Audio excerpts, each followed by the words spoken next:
Hello friends, good afternoon and welcome to Reset Live Lectures. Dear friends, today in political science, we will talk about the concept of nation and nationalism in India, debate and contestation. In this, we will try to understand various schools on nationalist historiography and the issues therein.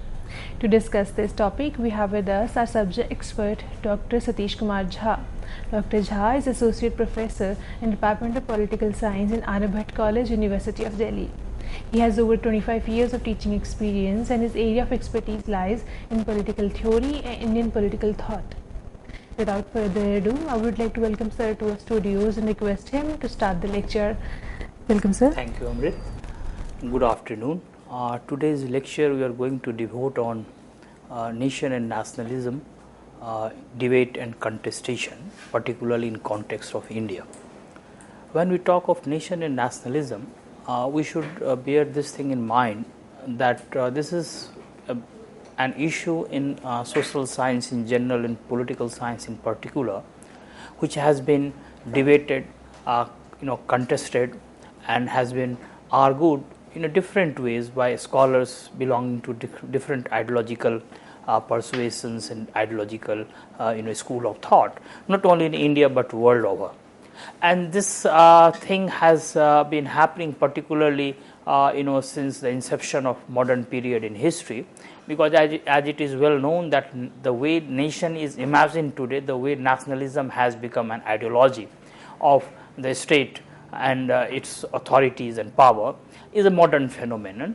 And in political science, the origin of nation state is traced to Treaty of Westphalia 1648, and after that, when this unification of territories happened in Europe to begin with, and that unification led to different conceptualization about a state and its institutions, including the concept of sovereignty and so on and so forth.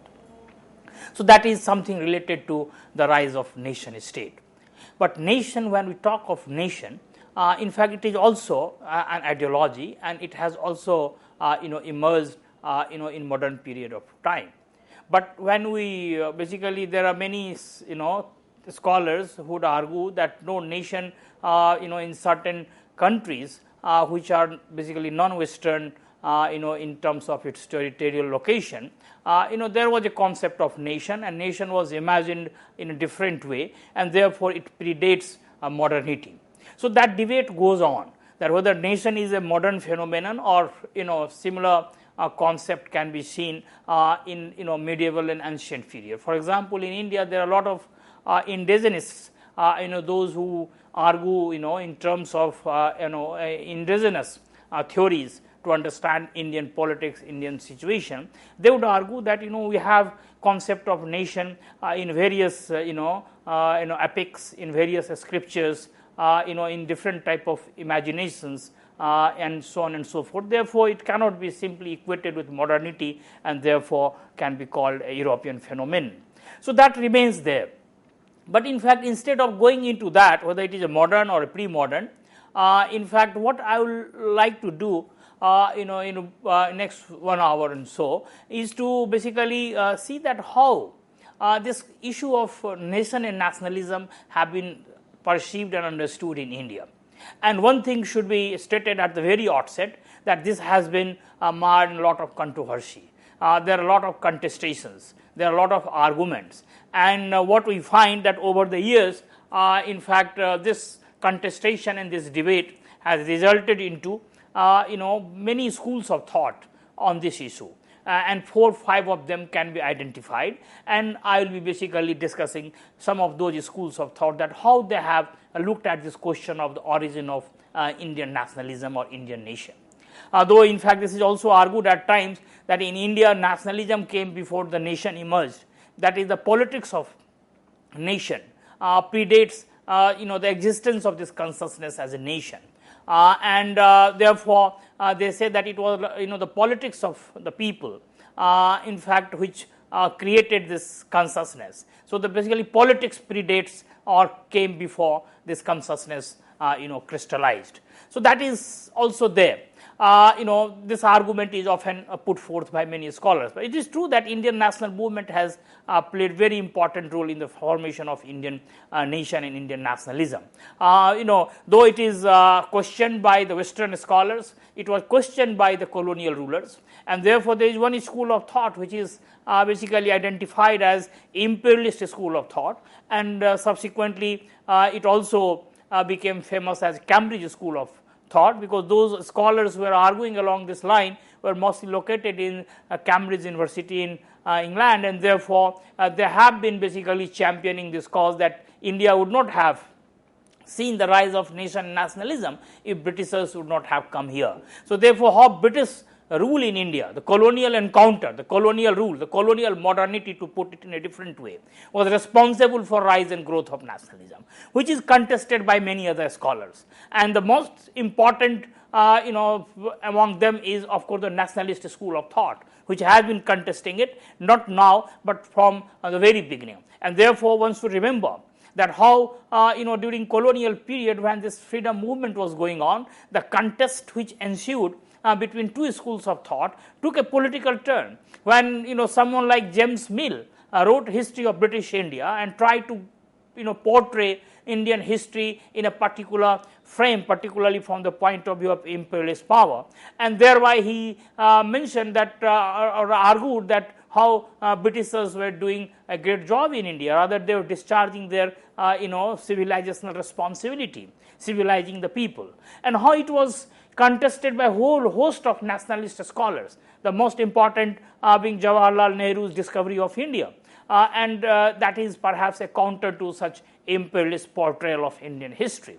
So that nationalist imperialist thing was going on even when India was fighting against the colonial rulers. But in academia, in social sciences, in political science, what we find in history, what we find that whole host of scholarship has emerged over the years around this issue, how to understand Indian nation, how to understand Indian nationalism. Because one thing is very clear, when we talk of nation, we essentially mean the unity of minds and unity of hearts, that how this subjective consciousness, how this unforced allegiance to a symbol of authority or some symbol of a common symbol, how this unforced allegiance can be secured. And this is basically not an easy job or any easy task in any society. And India particularly, it was a very difficult task because of the kind of multiplicity, kind of the plurality which characterizes Indian society, multiple languages, religions, different communities, ethnic groups, and so on and so forth. So how to unify, or at least how to create a kind of a unity of minds and unity of hearts, how this consciousness, because nation is a kind of in a psychological state of mind, when people feel that we are united around certain things, we are one. In spite of having differences, there are certain unifying factors which unify us, unify the people, and therefore this is a very a kind of difficult process to achieve. And in Western world, of course, this was achieved through 2-3 means, particularly in modern times, after these empires disintegrated. All ancient and medieval systems of authority completely disintegrated, and therefore on the ruins of empire and on the ruins of religion, this new concept of nation emerged, and nation state emerged in the West. And the glue, the unifying factor in Europe particularly, was language. That people speaking one language thought that they belong to a common identity, or rather a new identity formation happened. So this identity formation was basically was done through this common linguistic features, or the common languages they spoke. Whereas in some other parts of the world, the similar thing was achieved through religion. People believing in one religion thought that there was a common identity which unites them. But in other countries where this is not possible to achieve because of having many languages, many religions and so on and so forth, this task becomes difficult. And India is one such example. Of course, there is another similar example, United States of America. But in Indian context, it was more difficult. The kind of heterogeneity which characterizes Indian society is perhaps unparalleled in history. And therefore, this birth of this nation from the very beginning was questioned and contested by Britishers, the colonial rulers. They first of all argued that it was a European phenomenon and therefore it would not be possible for non-European people to imagine themselves as a nation. So therefore, they completely ruled out in context of India. Even someone like John Stuart Mill, the great proponent of freedom and liberty. In fact, John Stuart Mill also, and rather representative government and democracy, even John Stuart Mill had a strong reservation for such things for societies like India. In fact, he was ready to concede this thing for the white colonies of Australia, New Zealand, and so on and so forth, Canada. But in fact, he had reservation that such things were viable for societies like India, because they were still in the waiting room of history. They were still not achieved that civilizational stage where they could deal with such things. So therefore, there was a kind of a racial tinge in this argument of the colonial rulers, colonial thinkers and its ideologues. So therefore, what we find that from the very beginning, Indian nation and Indian nationalism, whether Indian people would ever be able to unite themselves or forge this common identity of a nation, was questioned, was under suspicion, was often interrogated and contested. And this is how we find that this the contribution of Indian national movement becomes important, because this is how the Indian people tried to falsify this biased understanding of history. And they wanted to prove that though India was definitely a plural society, there were multiple identities, but nonetheless they were capable to force themselves into one nation. They could weld themselves into a nation. So therefore, this contest was going on between colonialism and nationalism during the colonial period. But even at that time, there were number of perspectives on this issue. In fact, there was one perspective which I just mentioned, that was to trace it throughout through Indian history, various stages of Indian history. And discovery of India of Nehru is perhaps the best example, where he tried to portray that how Indian history has been evolving, and this evolution has brought people together. So in spite of differences, there are many common features which unite them.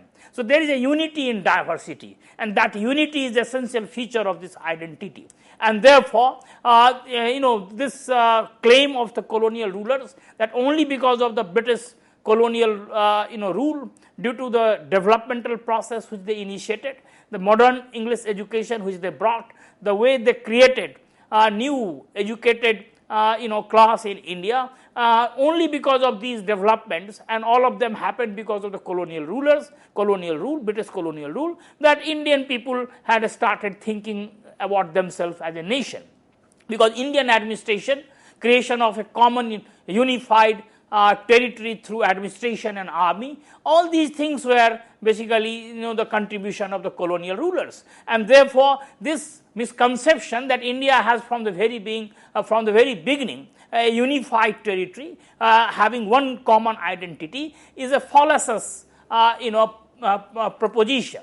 This was the contest which was going on between the colonial rulers and the nationalist elites at that time, particularly when India was fighting against the Britishers. Now, this question therefore, that whether Indian nation is civilizational, embedded in culture and history, or it is simply the product of colonial modernity. So this was the kind of debate. Of course, among the scholars who have been arguing that this is embedded in culture and history, it is civilizational in nature. Of course, there are different shades, different variations in interpretations. Many thinkers, many scholars would like to give a secular representation to this unity, whereas others would simply locate it in religion, locate it in other types of identities. So therefore, there are a lot of variations even among the scholars, thinkers who basically find that Indian nation is embedded in Indian culture, Indian history. For example, Nehru on the one hand, on the other hand, there are a whole host of scholars and they have been called indigenists who try to glorify the India's past, and simply they believe that past has to be revived. This was during the freedom movement, as well as such arguments can be seen even in contemporary times, particularly in academia and social science. So therefore, this debate is something to be borne in mind, that colonialism and nationalism. Of course, the challenge before Indian nationalism at that time was twofold. Number one, the national unity, that how to basically create this unity among the people. And of course, the territorial unity was created by the colonial rulers, but unity among the people, because Britishers were trying to basically hinder this process of unification, particularly unification, the subjective, or one can say unification at the level of consciousness. And this is what they tried to do through number of mechanisms which have become famous as divide and rule policy.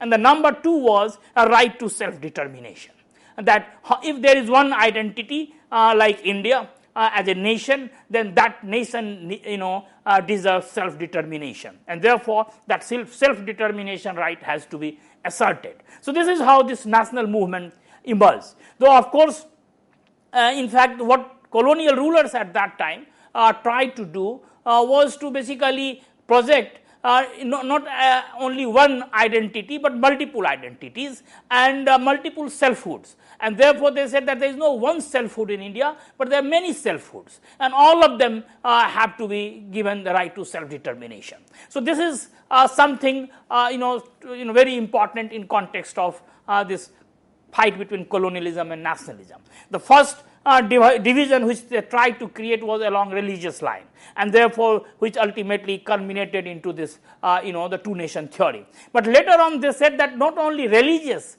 divide is significant, but there are many other divides along ethnic and caste lines, and therefore they are representative of those multiple multiple selfhoods in Indian society. And since there are multiple selfhoods, therefore they deserve self-determination.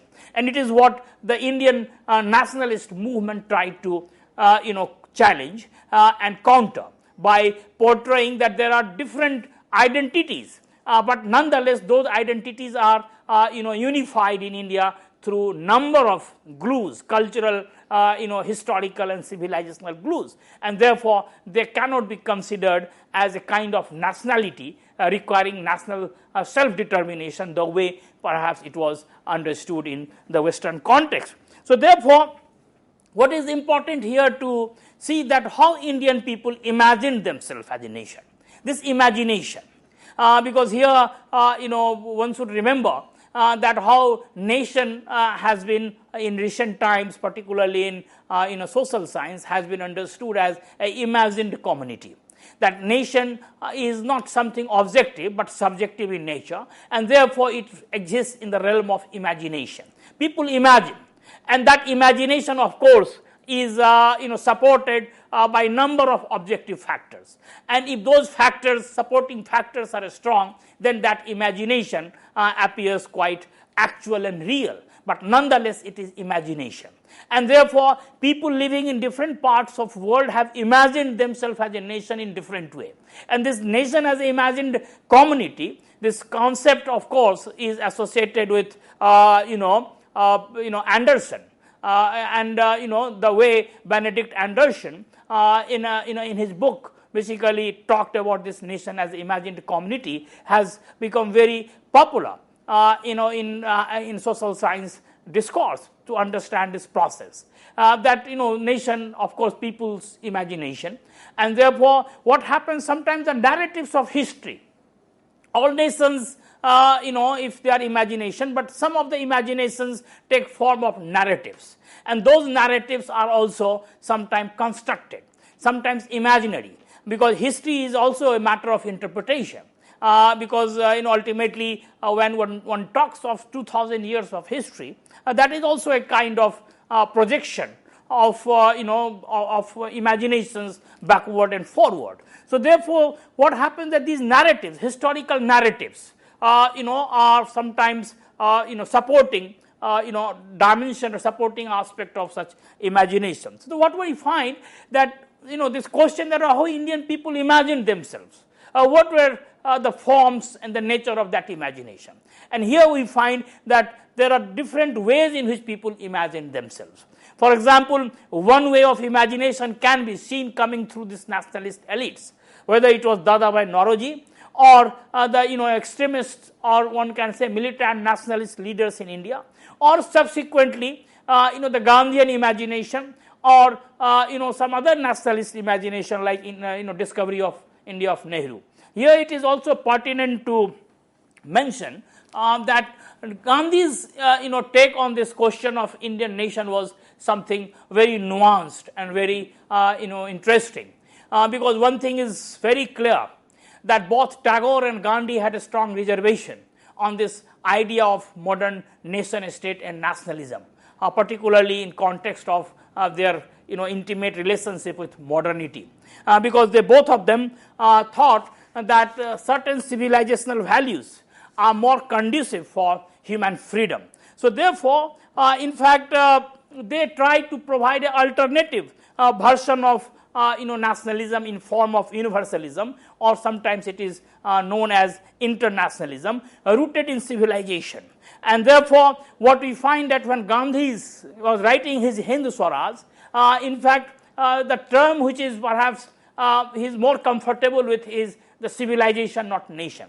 But nonetheless, in context of India's fight against the colonial rulers, he supported the idea of nationalism, particularly from the point of view of tackling this immediate problem of imperialism and colonialism. Whereas Tagore was more consistent on this issue. Even when this non-cooperation movement was going on, Tagore had a strong reservation on this, because he thought that this entire crusade for nationalism is basically going to be detrimental for Indian people, because nation, nationalism, nation state, these modern ideologies have a kind of intimate relationship with violence and technology, modern technology, which are detrimental to the future of human civilization. So therefore, in fact, both of them were a counter modernity thinkers, or rather say they were offering critique of modernity from the point of view of civilization, culture, and so on and so forth.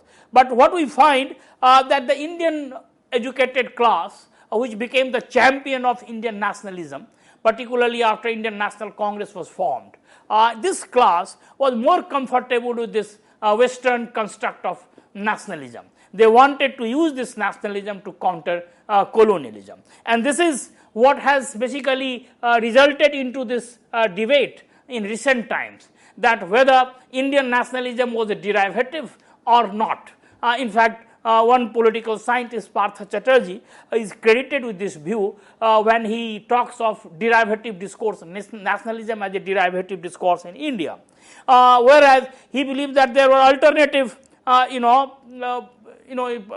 viewpoints in Gandhi and Tagore, which looked at unity at social level, not at political level.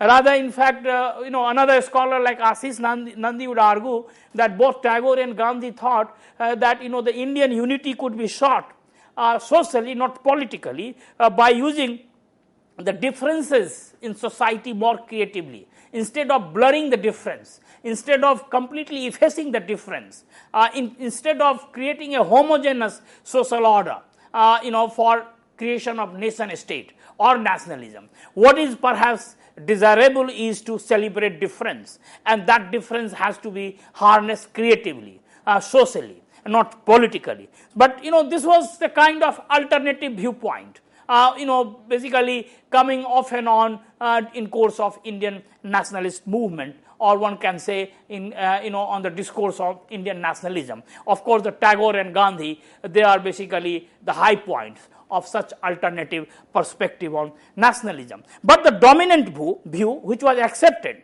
by the Indian educated class, the Indian elites, was of course the Western model of nation state as a defining principle of their nationalism. And therefore, what we find that this nationalism, the Western nationalism, the way it was understood and visualized in the West, was fine-tuned, was understood in Indian context differently. First of all, they rejected this position that it was a product of colonial modernity. Number two, they also tried to trace it back to Indian history and civilization. And third, they thought that these nationalisms in the colonies like India were progressive in nature, because this was the reflection and articulation of subjugated people, therefore subjugated culture, and therefore the kind of consciousness which it generated, that consciousness had element of progressivism in it, and therefore that was the basis for more democratization or a better democratic order. So therefore, nationalism in these subjugated societies among subjugated people was differentiated from the nationalism which was emanating from the West. Nonetheless, the framework with which they were dealing was more or less the same, that is nation, nationalism and the nation state. One thing should be kept in mind, that there is a difference between nationalism and patriotism, because patriotism is territorial, whereas nationalism is as an ideology may not be territorial or may be territorial. So therefore, sometimes the scholars say that patriotism is something which is not modern. This basically applies to all species, not only human species but other species also. For example, cats and dogs, they are also have a territorial affiliation. There is a kind of patriotism in them. For example, cat would not move if they are basically domesticated, then they will simply refuse to move from one place to another, the kind of attachment which they develop with the territory. So therefore, that patriotism as an attachment with territory or territorial in nature is not new. This can be seen in different species, this can be seen in different periods in history. But nationalism and an ideology, an ideology of unification, the ideology of unity is basically considered to be modern in nature. Now, of course, there is a difference between nationality, nation and nationalism, because nationality and nation are different, and the way perhaps nationality is different from ethnicity, because if you have the culture, common language, common history, a ethnic group is formed.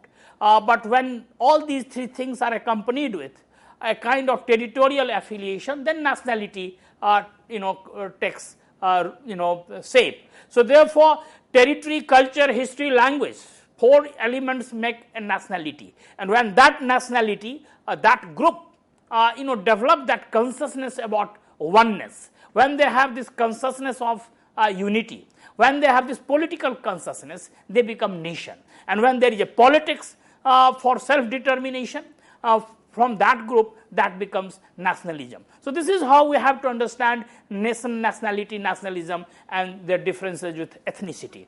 Now, in Indian context, what we find that all these issues were understood by different strands of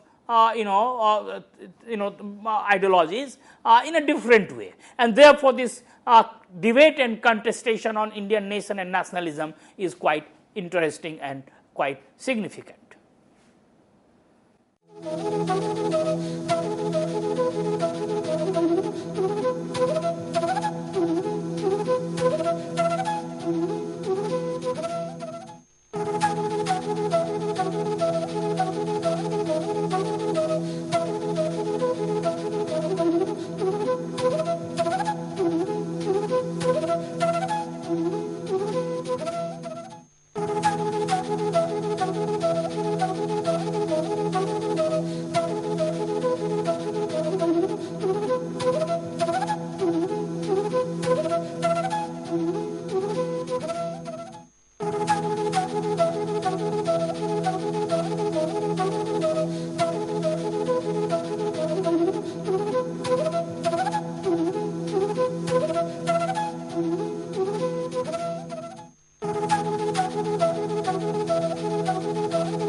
this debate on Indian nation and nationalism and the contestation which has happened over the years is interesting, not only from the point of view of Indian scholarship and Indian discourse, but this is also drawing a lot of attention of scholars world over because of 2-3 important things which we have seen earlier also. For example, the uniqueness of Indian nation, the challenges which it faced, and the kind of context in which it evolved, in spite of having very adversarial, or one can say adverse objective situations existing here. So, in spite of those adverse objective situations, Indian nation materialized, Indian nationalism took shape, and finally a nation state also emerged. Of course, as I was mentioning earlier, that Partha Chatterjee, a political scientist, he has called Indian nationalism, Indian nation as a derivative discourse, that there is nothing original. Of course, he said that it was different, but nonetheless it was derivative, derived from its Western sources, Western understanding, because the modern English educated Indian class which emerged after 1835 Macaulay's educational reforms in India, that class was exposed to those Western ideas, and therefore while getting exposed to those ideas, they got familiarized with many new values, many new ideas, and they tried to translate them into their life and into their society and into their practice. And nation, of course, and nationalism were two such ideas which they used to counter colonialism for forging a new identity for themselves. So, therefore, it was derivative. Of course, he provides a very nuanced understanding of this when he makes distinction between inner and outer sphere of this nation, and so on and so forth, particularly in his later writings, particularly Nation and its Fragment, the book which he wrote after India and the colonial world, the nationalist thought in the colonial world, the first book. So, therefore, he provides a very nuanced understanding of this thing, which we will take up later. Similarly, Ashish Nandi, the political psychologist, he believes that nationalism in India is a response to Western imperialism, and like all responses to challenge, it was also shaped by it, because this is quite common, that when you react to something, you respond to something, then your responses also get influenced by the challenge which you are pitted against. So, therefore, like Partha Chatterjee, Nandi would also argue that Indian nation and particularly the nationalism is essentially Western in its nature, so far as discourse is concerned, and it is in this context that they talk of Tagore and Gandhi as an alternative version of nationalism in India in terms of universalism and so on and so forth. Therefore, what we find that this debate, that what is the nature of Indian nationalism, how Indian people imagine themselves as a nation, how it emerged, what were the factors which basically propelled it. These things are the matter of concern and debate among scholars, and therefore, this debate has gradually taken form of a debate among 4 or 5 different schools of thought, and they are normally presented as the nationalist school, the Cambridge or the imperialist school, later this was called a Cambridge School of Historiography. The third is, of course, the Marxist school on Indian nationalism.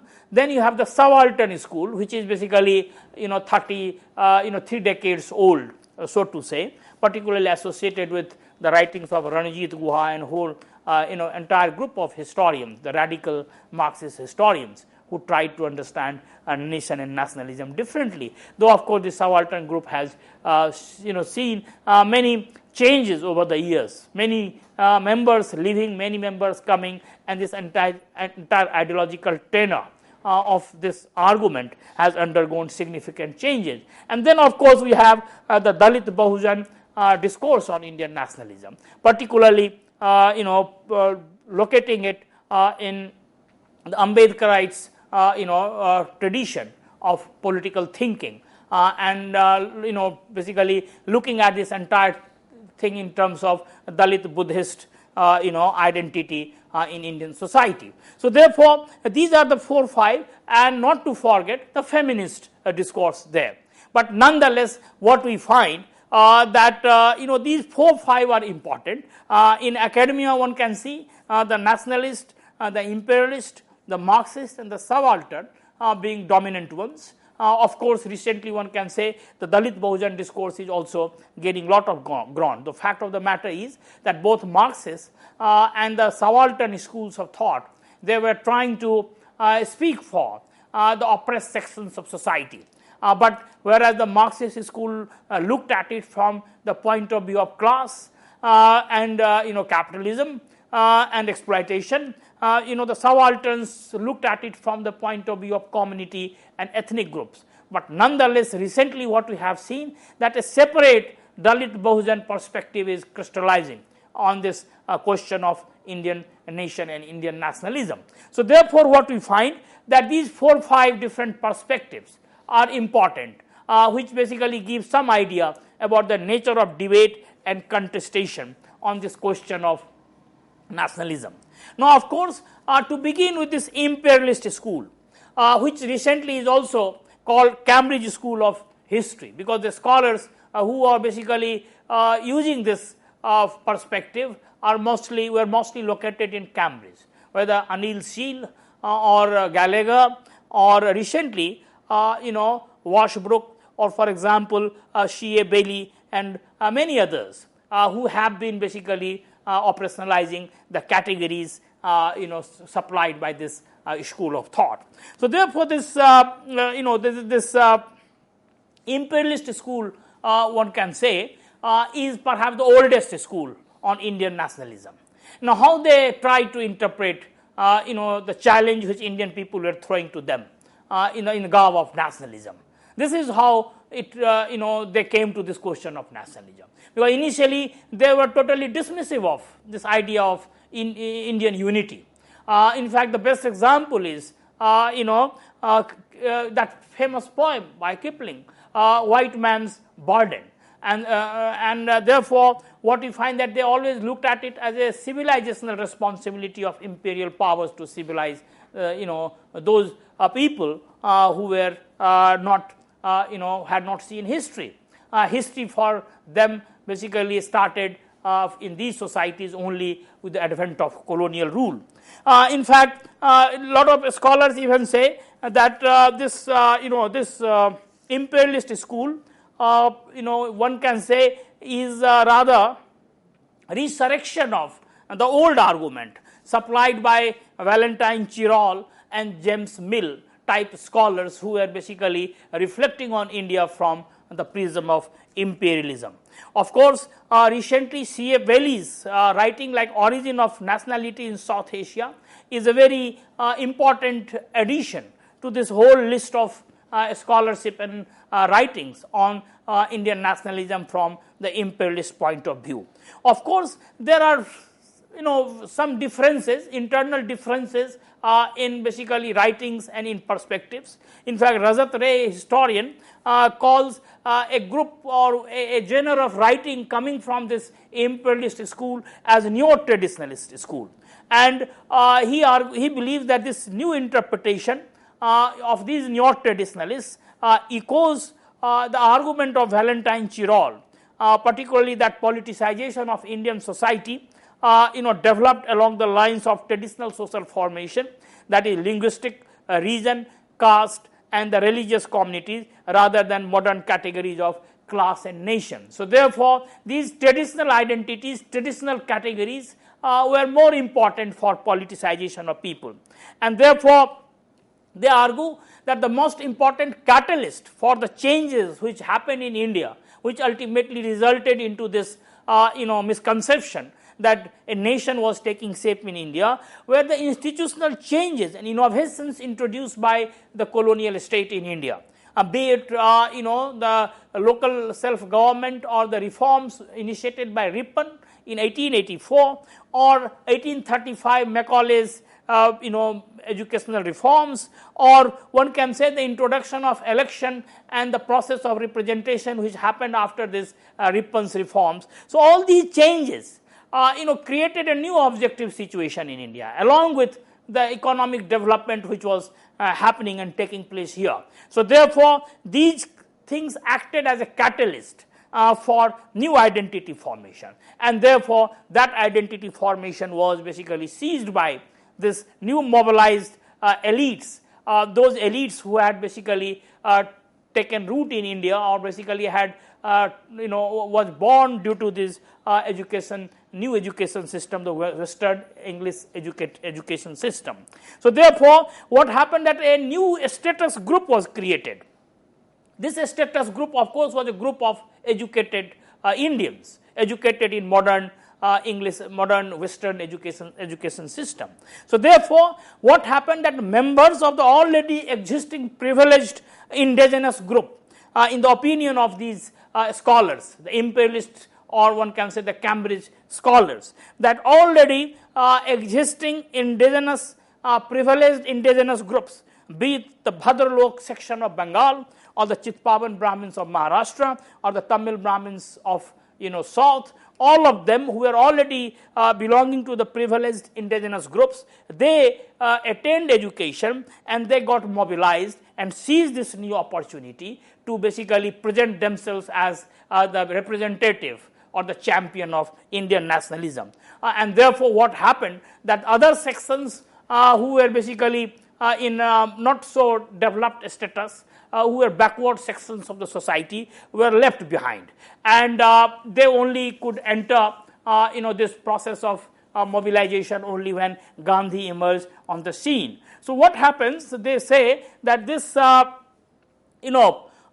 course, this neo-traditionalists, as Rajat Ray, as I was mentioning, refers to them. These neo-traditionalists sometimes use the framework of province as a category to understand this process, that how these changes were initiated, and how this in context of the provincial political system or provincial nature of state power, how they basically got mobilized, how caste associations were formed when elections started, when the census started, how people became aware about their identity, that what was their identity, because this new process of enumeration created that identity for them.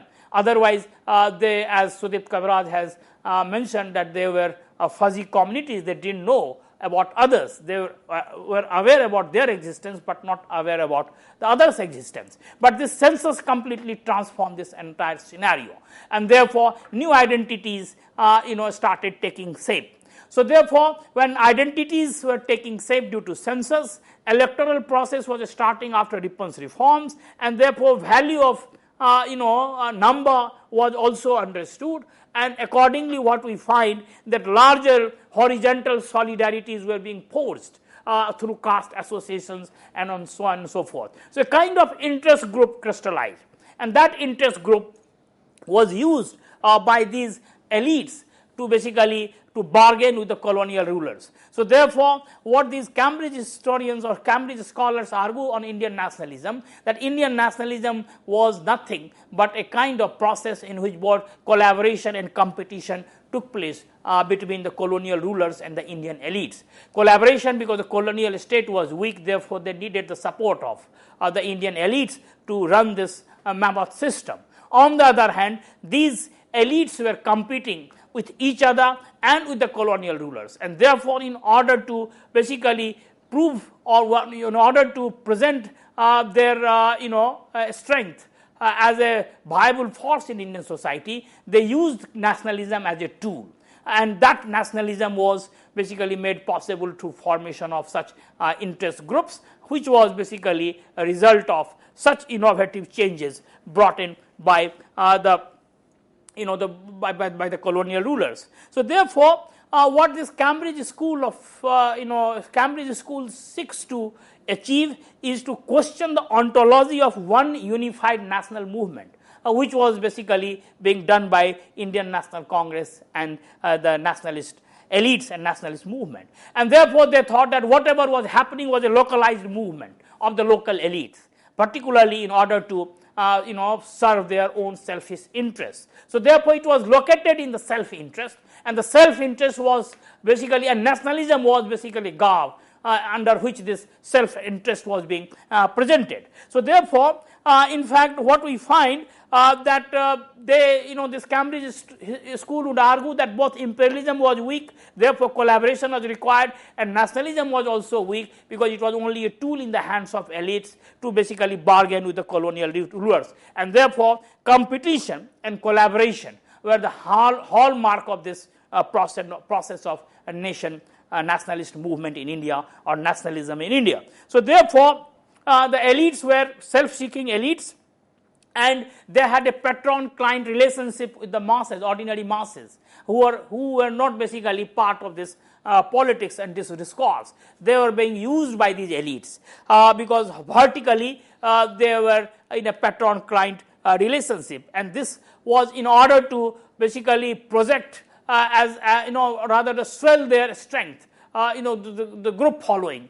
This patron-client relationship came handy. So therefore, what we find that this group does not recognize this value of nationalism as an ideology for Indian people, because they thought that there was no nation, but it was basically the aggregation of various interests in society who were basically in competition with each other and were in collaboration with the colonial state in order to serve their narrow interests. So this is what we find that happening, and therefore many scholars say that what they argue is a perhaps more refined and nuanced version of what earlier James Mill and Valentine Chirol type imperialist ideologues had done. So therefore this is something to be remembered.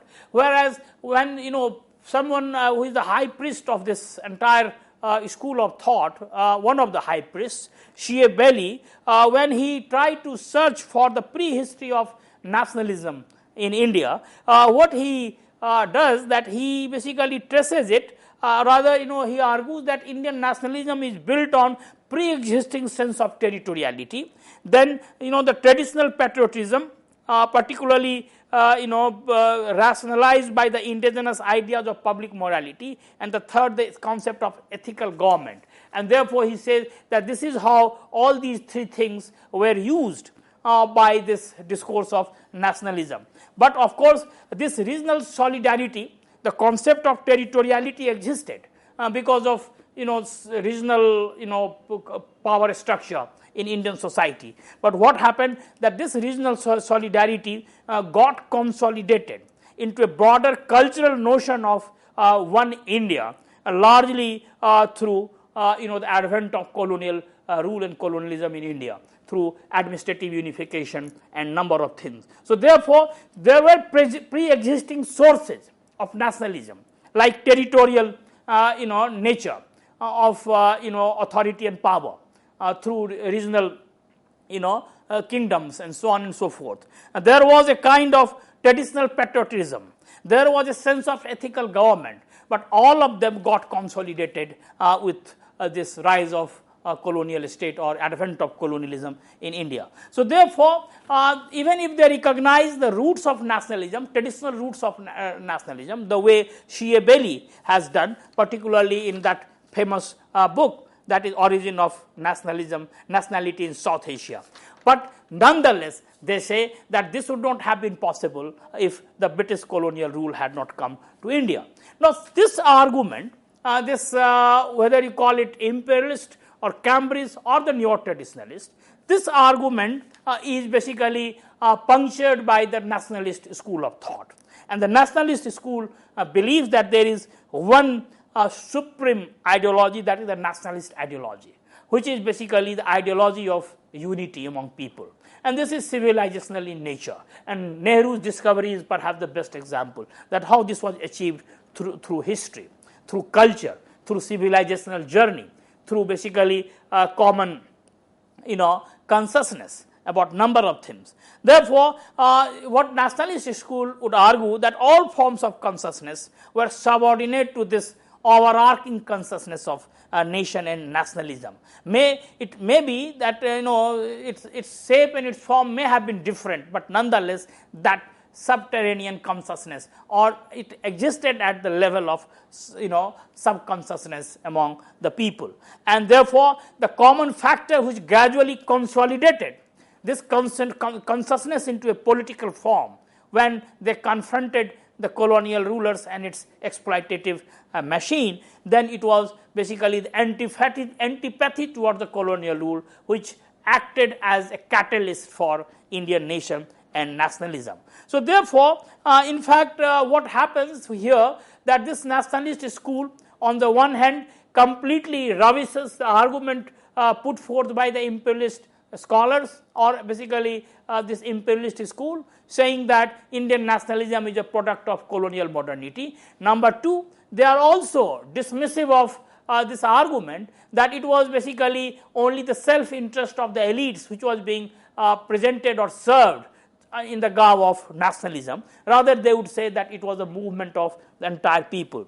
In fact, what happened that in this process, of course, the Indian this nationalist school ignores the inner conflicts in the society, though many of them are not totally dismissive of these inner conflicts along caste, community, class, etc. and etc. But nonetheless, they argue that even if those conflicts were there, and they were there, some of them would say that they were there, like Bipin Chandra, a Marxist nationalist historian, one can call him.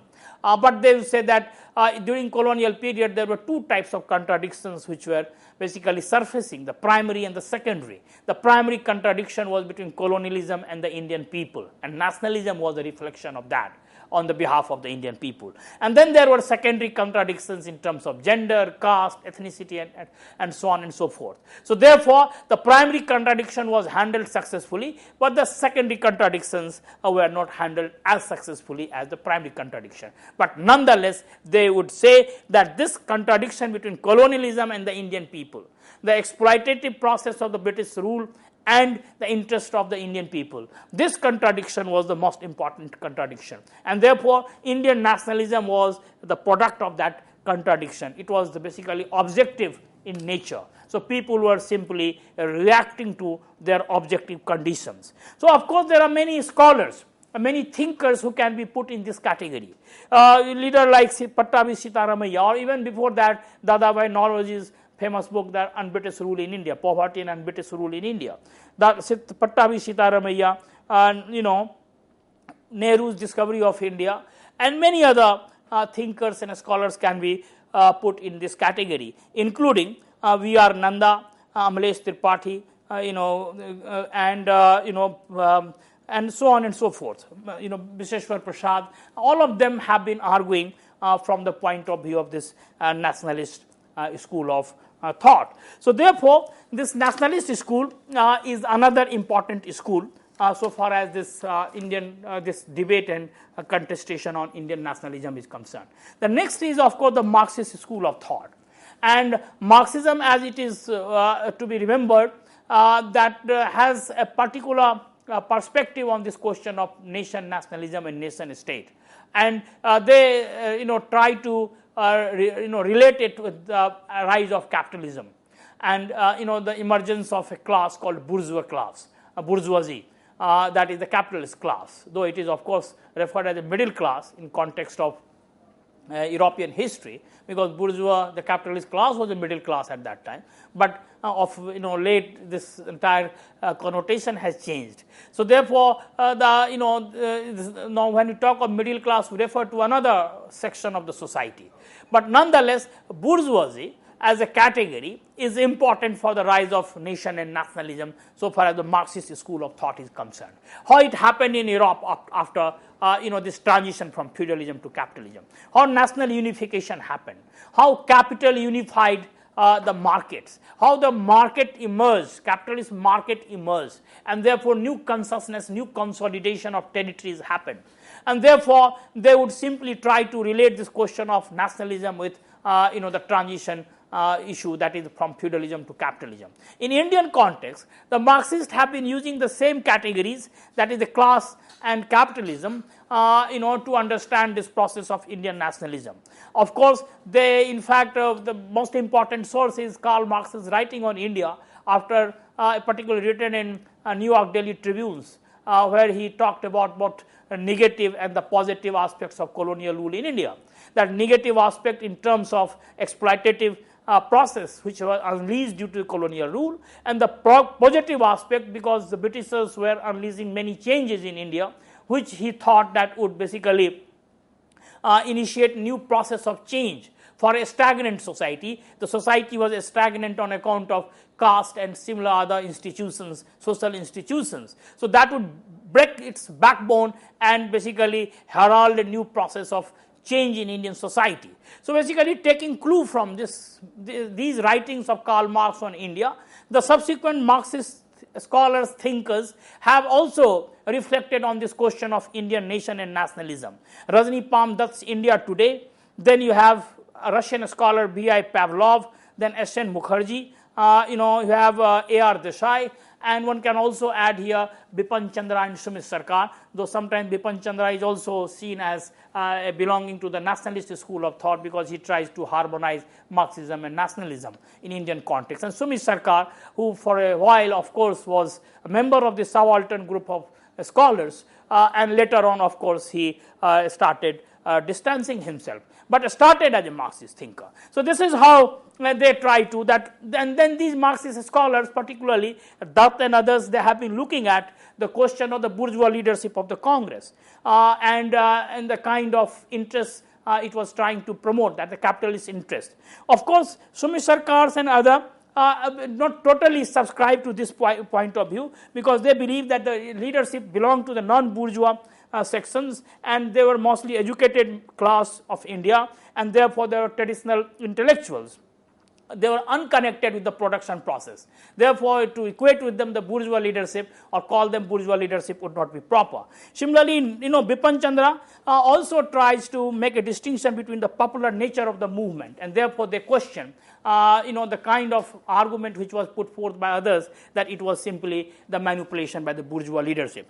The next school is the subaltern school. It started in 1982, particularly by Ranjit Guha. A number of volumes have come on the subaltern historiography of Indian national movement, and therefore a whole host of groups who have, apart from the Marxian writings, have been also using the Gramscian framework, and they try to make argument that there are two segments of of